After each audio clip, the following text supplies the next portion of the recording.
जय हिंद दोस्तों, स्वागत है आपका और एक नए वीडियो में और एक नए टॉपिक के साथ। मैं हूं डॉक्टर देव, मैं हूं राजेश। स्वागत करते हैं हमारे यूट्यूब चैनल। फ्रेंड्स, आज का जो वीडियो हम लेकर आए जिसका टाइटल है India is the leader of 125 Nations, health Jaishankar, Pakistan media shock. मैं एक चीज मैंने मार्कआउट की है, जितनी मोदी साहब की वीडियो वायरल नहीं हो रही है, उससे ज्यादा डॉक्टर जयशंकर साहब की वीडियो में व्यू भी आते हैं और वायरल भी इतनी हो रही है। क्योंकि एक वैसे भी मैंने देखा था, जितना मोदी साहब को लोग सर्च कर रहे हैं, कंपेरेटिव टू डॉक्टर जयशंकर साहब को उतना ही सर्च किया जा रहा है भाई। तो कुछ तो है बंदे में, मतलब ऐसा ही तो हुआ ना। तो चलिए दोस्तों, पहले वीडियो स्टार्ट करते हैं। आशा करेंगे पसंद आएगा, और पसंद आए तो लाइक और शेयर जरूर से कर दीजिएगा। और चैनल पर पहली बार है सब्सक्राइब के साथ में सब्सक्राइब भी कर दीजिए। चलिए स्टार्ट। जिस जयशंकर ने कहा है कि 125 मुल्कों को हम लीड करने को तैयार है। वो कह रहे हैं 125 मुल्क जो है डिस्ट्रेस में है, हम एफर्ट्स कर रहे हैं। भैया आप क्यों एफर्ट्स कर रहे हैं? एक सवाल है ना, why India is doing an effort? India wants a role global politics के अंदर, क्योंकि इंडिया इस वक्त जो है ग्लोबल साउथ का लीडर होने के साथ, साउथ अफ्रीका का हेड बनने के बाद अब गल्फ कंट्री के अंदर बहुत ज्यादा जो है डोमिनेट होता हुआ दिखाई दे रहा है की तरफ। यानी पूरे साउथ एशिया में अगर हम देखें तो कोई एक मुल्क जो तरक्की करता हुआ हमें नज़र आ रहा है वो है इंडिया, और ऐसी तेज़ रफ्तारी से भाग रहा है कि लगता है कि यहाँ पे जो बाकी मुल्कों को फेस करना पड़ा है वो क्यों नहीं फेस करना पड़ा भारत को। देखिए, ये एक स्टडी होना चाहिए, इसकी पूरा एक ये केस स्टडी है। और वो कह रहा है कि इंडियन जो रोल है वो बड़ा इंपॉर्टेंट है। ठीक है जी। और वो कह रहे हैं कि दुनिया के बहुत सारे जो ममालिक हैं वो गैप ब्रिज कर रहे हैं। गैप ब्रिज करने से मुराद यह है कि अमेरिका फेल हो गया है। तो जो डॉक्टर जयशंकर की ये अप्रोच है कि गैप को ब्रिज करना है, वन थिंग। सेकंड थिंग ये है कि जी 125 ममालिक ग्लोबल साउथ के जो है वो डिस्ट्रेस में, मुश्किल में है, और हम कुछ करने की कोशिश कर रहे हैं रशिया यूक्रेन कॉन्फ्लिक्ट के अंदर। ठीक है जी। सो इसको डू नॉट इसको अंडर एस्टिमेट नहीं करना चाहिए। इंडिया अब सबकी माँ बनने वाला है। माँ बनने वाला है, सबकी मदर बनने वाला है इंडिया। देखिए, हाँ। माँ जो होती है प्यार से समझाती है, हाँ। और इंडियन जो है वो प्यारे लोग हैं और प्यार से बात करते हैं। अब वो देखे ना, अब मुसलमानों के 6 मुल्क हाँ। इंडिया को अपना बड़ा बना रहे हैं, माँ को ला रहे हैं। हाँ। कि माँ हमारे सर पे बैठो तो हमारी कोई कदर होगी। जितनी इंडिया में माँ की इज्जत है, औरत की इज्जत है, इतना पाकिस्तान में नहीं है। जय हिंद दोस्तों, आई होप आप सब ठीक होंगे। हमारे विदेश मंत्री एस जयशंकर साहब गए हुए हैं ऑस्ट्रेलिया। अब ऑस्ट्रेलिया में उन्होंने भारतीय डायस्पोरा से भी बातचीत की, और आपको पता है ऑस्ट्रेलिया में लाखों की तादाद में भारतीय भाई वहां पे रहते हैं, कमाते हैं, कुछ लोग परमानेंट भी वहां पे रहते हैं। और वहां पे जयशंकर साहब ने संबोधित करते हुए, दुनिया के लगभग 65 रिप्रेजेंटेटिव भी थे वहां पे, एक जयशंकर साहब ने बड़ी बात की, जो कि वॉशिंगटन पोस्ट से लेके इस्लामाबाद टाइम्स और पाकिस्तान में, भारत में, हर जगह चर्चे में। जयशंकर साहब ने कहा कि 125 देशों के साथ भारत की सहमति बनी है कि भारत उन सबको लीड करेगा। छोटे बड़े देश हैं ये, साउथ एशिया के देश है और अफ्रीका के देश है। 125 देश अभी तक भारत की लीडरशिप को स्वीकार करते हैं कि भारत उनके लिए कुछ अच्छा ही करेगा। क्योंकि दुनिया जहां रूस से तेल, गैस ये सब नहीं खरीद पा रही है, वहीं भारत रूस से तेल गैस खरीद के इन तमाम देशों को सस्ते में गैस और तेल प्रोवाइड करवा रहा है। वरना तो ये 125 देश महंगे में तेल खरीदेंगे, भारत रूस से सस्ते में खरीद के इनको भी सस्ते में बेच रहा है। और भी ऐसी कमोडिटीज है जो इन सभी देशों को भारत उपलब्ध करवा रहा है। तो जाहिर सी बात है, ये भारत की लीडरशिप को क्यों ना एक्सेप्ट करें। इसमें मुस्लिम देश भी है, जीसीसी के मुमालिक भी है, आप इसी से अंदाजा लगाइए। जिस जयशंकर ने कहा है कि 125 मुल्कों को हम लीड करने को तैयार है। वो कह रहे हैं 125 मुल्क जो है डिस्ट्रेस में है, हम एफर्ट्स कर रहे हैं। भैया आप क्यों एफर्ट्स कर रहे हैं? एक सवाल है ना, why India is doing an effort? India wants a role global politics के अंदर, और वो कह रहा है कि इंडियन जो रोल है वो बड़ा इंपॉर्टेंट है। ठीक है जी। और वो कह रहे हैं कि दुनिया के बहुत सारे जो ममालिक हैं वो गैप ब्रिज कर रहे हैं। गैप ब्रिज करने से मुराद यह है कि अमेरिका फेल हो गया है। तो जो डॉक्टर जयशंकर की ये अप्रोच है कि गैप को ब्रिज करना है, वन थिंग। सेकंड थिंग ये है कि जी 125 ममालिक ग्लोबल साउथ के जो है वो डिस्ट्रेस में, मुश्किल में है, और हम कुछ करने की कोशिश कर रहे हैं रशिया यूक्रेन कॉन्फ्लिक्ट के अंदर। ठीक है जी। सो इसको डू नॉट इसको अंडर एस्टिमेट नहीं करना चाहिए। लेकिन आज इंडियंस जो बाहर बैठे हुए हैं ना, इतनी बड़ी तादाद में, करोड़ों की तादाद में, याद रखें ये सारे के सारे इंडियंस जो हैं, they are an asset, strong asset है इंडियन गवर्नमेंट का। अभी मैं कौन सी जगह देख रहा था, there was some small place जहाँ पे अभी नरेंद्र मोदी साहब गए हुए थे कुछ अर्सा पहले, जस्ट नॉट लॉन्ग अगो, कुछ अर्सा पहले, छोटी सी मुल्क था वो, और वहां पे भी लोग जो थे वो आए हुए थे। सो इंडिया जो है ना वो अपने पूरे पत्ते दिखा रहा है।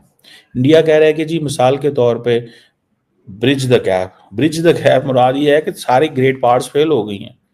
अब इंडियंस ने कहा है कि अगर हमें रशिया से एलएनजी मिलेगी और अगर कीमत ठीक हुई तो हम ले लेंगे, हमें कोई परवाह नहीं है। इंडिया तमाम दुनिया के साथ कोऑपरेट करने को तैयार है, रशिया के साथ एनर्जी पे कोऑपरेट करने को तैयार है। ठीक है ना जी। तो ये इसको इसको इस तरह नहीं देखना चाहिए।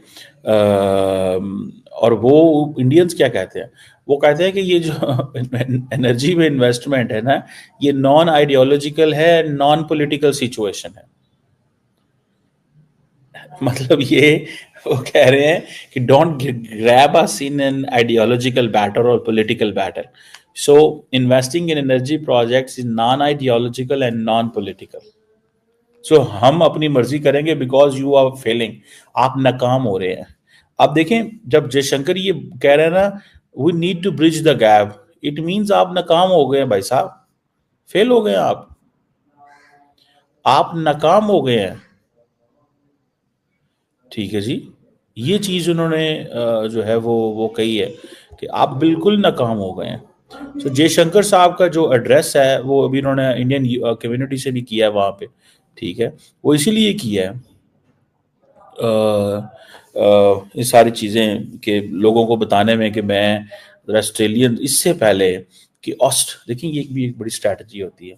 The moment you meet the Australian government, before that you connect with the Indian diaspora. उससे क्या होगा, वहां पे उनको पता चल जाएगा भाई इतनी बड़ी तादाद में जो इंडियंस यहाँ बैठे हैं वो क्या कर रहे हैं। समझ रहे हैं बात को। सो ये आप ऑस्ट्रेलिया इंडियंस की पोजीशन चेक करें। और मैं थोड़ा जो स्टडी कर रहा हूँ कि एक तरफ वो कह रहे हैं हम तेल भी लेंगे, दूसरी तरफ वो अमेरिका को झाड़ पे ला रहे हैं कि भाई तुमने क्या किया है मुझे बताओ, what is your contribution in peace building Middle East में, what is your contribution in Iran Israel conflict के अंदर, क्या कंट्रीब्यूशन है आप लोगों, आपने साइड लेके 45,000 बंदा मरवा दिया। ये वो डॉक्टर शेख कह रहे हैं।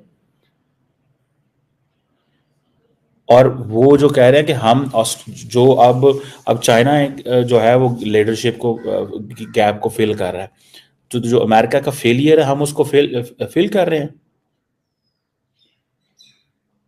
सिंपल सी बात है, अमेरिका के फेलियर को वो कह रहे हैं कि हम गैप ब्रिज करेंगे की तरफ। यानी पूरे साउथ एशिया में अगर हम देखें तो कोई एक मुल्क जो तरक्की करता हुआ हमें नज़र आ रहा है वो है इंडिया, और ऐसी तेज़ रफ्तारी से भाग रहा है कि लगता है कि यहाँ पे जो बाकी मुल्कों को फेस करना पड़ा है वो क्यों नहीं फेस करना पड़ा भारत को।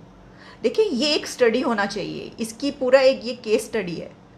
अगर कोई मुल्क इस रीजन का, चले हम दुनिया को नहीं कहते, हम कहते हैं कम से कम ये जो कंट्रीज़ हैं वो अगर ऊपर जाना चाहते हैं, तरक्की करना चाहते हैं और मुश्किल हालात से निकलना चाहते हैं, तो क्या उनको ये केस स्टडी नहीं करनी चाहिए कि पूरे साउथ एशिया में एक ही कंट्री है इस वक्त जो कमाल की तरक्की करता हुआ नज़र आ रही है। यानी दुनिया की 5th लार्जेस्ट इकॉनमी भी बन गया, और जीडीपी ग्रोथ, और जो ट्रेड की हम बात करें, हम एक्सपोर्ट्स की बात कर लें, इंपोर्ट्स की बात कर लें, मतलब किसी भी शोबे की तरक्की की बात कर लें, तो पूरी दुनिया में वो डिस्कस होता रहता है, लोग उसके ऊपर बात करते हुए नज़र आते हैं। पता चला हमें जनाब के दुनिया का जो दूसरा अमीर तरीन बंदा है वो भी वहाँ से बन गया।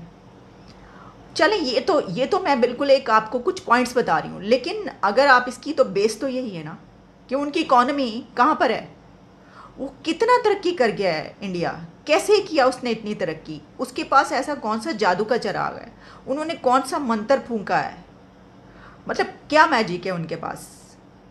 ये हमें देखने की ज़रूरत है, हमें सोचने की ज़रूरत है कि क्या उनके पास है ऐसा कि जिसमें पूरे साउथ एशिया में अगर कोई एक कंट्री अपने पाँव पर खड़ा है, और सिर्फ पाँव पे नहीं खड़ा बल्कि वो तो भाग रहा है अपने पाँव पर, और आगे वो ये कह रहा है, वो ये क्लेम करता हुआ नजर आ रहा है कि सुपर पावर उसने बनना है। तो ये कैसे हुआ? मतलब उनके पास ऐसी क्या चीज़ है, और क्या उनका एजुकेशन सिस्टम ऐसा है जिस बिना पर उन्होंने ये ताकत हासिल की है? क्या उन्होंने अपनी जनरेशन्स की तरबियत ऐसी की है? क्या उनके जो इकोनॉमिस्ट हैं वो इतने बेहतरीन है कि उन्होंने अपनी इकोनॉमी का जो बनाया पूरा प्लान वो बड़ा कमाल का बनाया है कि उसमें तो वो ऊपर जड़ते चले जा रहे हैं। दोस्तों, भारत तो चाहता है कि पूरी दुनिया का कल्याण हो, और पूरी दुनिया के कल्याण में ही भारत के लिए भी कल्याण अपने आप निकल आएगा। ये भारत की सोच आज से नहीं है। मेरे ख्याल से भारत के पुराने से पुराने, आप हजारों साल पहले, लाखों साल पहले महाभारत और रामायण की सोच देखें तो वो भी यही है कि पहले दूसरों का कल्याण तब अपना कल्याण। भारत भी कहीं ना कहीं, ये भारत की कमजोरी कह लें या ताकत कह लें, भारत अभी भी उसी नीति पे काम करता है। आप देखें, हमारे पड़ोसी एक से बढ़ के एक, नेपाल है, बांग्लादेश है, श्रीलंका है, ये भारत को उल्टा सीधा समय समय पे कहते रहे, लेकिन फिर भी भारत ने इनके साथ सिर्फ और सिर्फ भलाई ही की। अभी नेपाल ने कल भारत के एक माउंटेन को अपने नोट पे छाप दिया। मैं नेपाली भाई को मैं दिल से सपोर्ट करता हूँ। नेपाल के भाई भारत से बहुत मोहब्बत भी करते हैं। नेपाल और भारत भाई बहन की जोड़ी है, लेकिन नेपाल की गवर्नमेंट आप देखिए कि भारत के हिस्से को अपने नोट पे छाप दिया। अब पूरे का पूरा नेपाल को ही अगर भारत अपने किसी चीज पे दिखाने लगे तो क्या नेपाल कुछ कर लेगा भारत का? ये नहीं कुछ कर पाएगा, नहीं कर पाएगा। लेकिन भारत इतना शांत देश है कि नेपाल के किसी हिस्से को कभी अपनी टेरिटरी भारत ने बोला ही नहीं, लेकिन नेपाल अब उकसा रहा है भारत को। तो ये हमारी कमजोरी कह लीजिए या हमारी भलाई कह लीजिए कि हम किसी को कुछ बोलते नहीं। वरना एक समय था भारत पूरा नक्शे पे शामिल कर लेता है यार नेपाल भूटान को, कोई कुछ नहीं कर पाता। वरना ये तो भारत की भलाई है कि हम यार किसी को अननेसेसरी परेशान करते ही नहीं है यार। कितना भी मजबूत ताकतवर भारत हो जाए, लेकिन छोटे से छोटे देश को, कमजोर से कमजोर देश को बराबर का दर्जा देता है। ठीक है, ये भारत की कमजोरी या ताकत है, ये आप ही कमेंट करें। थैंक यू दोस्तों, वीडियो को यहाँ तक देखने के लिए। डॉक्टर कमर सीमा, पाकिस्तान में मोस्ट ऑफ द डॉक्टर बहुत लगते हैं आगे, पता नहीं क्यों लग रहा है, आज तक मेरे को नहीं समझ में आया। लेकिन ऑलमोस्ट जितने भी जो क्या बोलते हैं न्यूज एंकर हो या जहाँ पर ज़्यादातर डॉक्टर लगती है, डॉक्टर डिग्री जो भी है उसको लेट गो करते। कमर सीमा जी ने ये कहा कि इंडिया ने, मतलब जयशंकर साहब को ऐसा क्यों बोलना चाहिए। देखो भाई, लीडर बनना और किसी देश को, मतलब पूरे दुनिया में 125 देश के साथ कुछ चेंजेस करके खड़ा रहना बहुत डिफरेंट है। कमर सीमा जी लीडर भारत आज भी है और डंके की चोट पे हम बोल सकते हैं, नो डाउट। लेकिन भाई ऐसा लीडर हमें नहीं बनना है कि भाई हमने काम कर दिया आप भी यही करो, बस ये वाला लीडर नहीं। भारत की जो नीति है, और हमें एज ए व्यूअर या तो हमें एज ए कंज्यूमर हम क्या चाहते हैं, ठीक है। जैसे कि कोई भी प्रोडक्ट है, कोई बंदा सेल कर रहा है, ऑनलाइन हो या ऑफलाइन हो या कहीं पे भी प्रोडक्ट, क्योंकि एक प्रोडक्ट है, उसकी एक प्रोडक्ट बनाने वाली ऐसी कई सारी कंपनी होगी जो सेम प्रोडक्ट बनाती है, लेकिन फिर भी एक ही प्रोडक्ट चलती है। वो क्यों चलती है? क्योंकि जो प्रोडक्ट चलती है ना, उसकी आप कुछ ना कुछ उसका मैनिफेस्टो होगा, तो कुछ ना कुछ होगा, तो आप उसमें देखिएगा कि वो आपको सब कुछ बताते हैं। हमारे प्रोडक्ट से ये बेनिफिट हो रहा है, हमारे प्रोडक्ट से आपको ऐसा लाभ होगा, प्राइस सब कुछ बताएगा A to Z। उसको रखना ऐसे, उसको इस जगह पे मत रखो, सब कुछ बताएगा। जैसे मेडिसिन हो तो लिख के ले लेंगे, कोल्ड जगह पे रखो, जहाँ धूप वूप मिलती हो वहाँ पे मत रखो। ऐसे ये पूरा डिस्क्रिप्शन बनाते हैं ताकि कंज्यूमर को समझ में आए कि वो प्रोडक्ट जो ले रहा है उसका बेनिफिट्स क्या होगा और उसके नेगेटिव बेनिफिट क्या हो सकते हैं, ठीक है। और कई सारी ऐसी कंपनी उतना सारा मैम करती नहीं है, प्रोडक्ट दिखा देते पे लेना तो लो, ये हमारे पे फलाना टिमका, उसकी प्रोडक्ट नहीं चलती। तो ये जो है करना है, फिर लीडर बनो कि हम मतलब बहुत सारे कंट्री को भी मतलब सजेशन दे सकते हैं, बट हम क्यों दे, उसका रीजन भी होगा ना कि भाई इस सजेशन से आपको क्या फायदा है, आपको क्या लाभ होंगे, ये बताना जरूरी है ना। देखो पाकिस्तान की हालत क्यों ऐसे हुई, क्योंकि वहां पे एक ही बेनिफिट बताया गया, बच्चा पैदा होए उसको सिर्फ और सिर्फ भारत विरोधी बनाओ, ब्रेन वॉश करो, लेकिन बच्चा पैदा हुए तो उसको गवर्नमेंट की ओर से कुछ सब्सिडी दी जाए, या तो गवर्नमेंट की ओर से उसको अच्छा एजुकेशन दिया जाए, साइंस समझाया जाए। जैसे एक समय था हमारे देश में, जब हम आज़ाद हुए उस समय की मैं बात कर रहा हूँ, उस समय हमारे देश के पास गेहूं नहीं था। सबसे बड़ा, सब कुछ छोड़ दो, जो यूरिया खातर हम बोलते हैं, खाद, ठीक है, यूरिया खाद जो हम डालते हैं, बागान में डालते हैं, खेतों में डालते हैं, ठीक है, वो टेम्पररी बनाया गया था। क्यों बनाया गया था? क्योंकि हमारे देश के पास जो क्या ना, धन जो था वो पूरा लूट लिया था अंग्रेजों ने। अब पूरा देश को खड़ा करने के लिए क्या करने का, क्योंकि हमारा देश जो था वो खेती प्रधान था, तो हमें पैदावार और बढ़ानी पड़ेगी। हमारे पास इसके इतने साधन सामग्री नहीं थे। फिर गेहूं को लाया गया, ये यूरिया खाद को लाया गया, पैदावार बढ़ाएगी धीरे धीरे करके आज इस जगह पे है।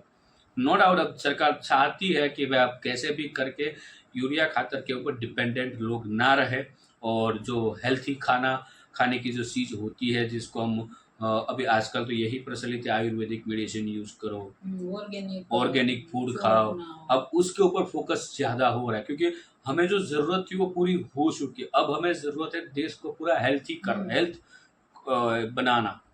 नो डाउट जो गलतियां हुई, देखो प्रॉब्लम उसमें सरकार की भी नहीं, सरकार ने वो सब कुछ टेम्पररी डाला था, जो हमारे देश को मतलब खड़ा हाँ, करना था वो कुछ समय के लिए ही बोला था, लेकिन फिर आदत हो गई ना। उस समय इतना दिमाग नहीं था सब लोगों के पास, लेकिन वो यूएसए, यूके, कनाडा, अंग्रेजों के पास इतना दिमाग था कि हर एक चीज की आदत हो जाती है। उसके उन्होंने पहले ही रिसर्च किया था। लेकिन हाँ, ये सब कंट्री जो है फॉलो इंडिया को कर रहे हैं अभी। बाकी दोस्तों, इस वीडियो के बारे में क्या आपकी राय है कमेंट में लिखकर जरूर बता दीजिए। फिलहाल आपसे विदाई ले रहे मिलेंगे और अगले वीडियो में आपके साथ। टिल देन, जय हिंद, जय भारत।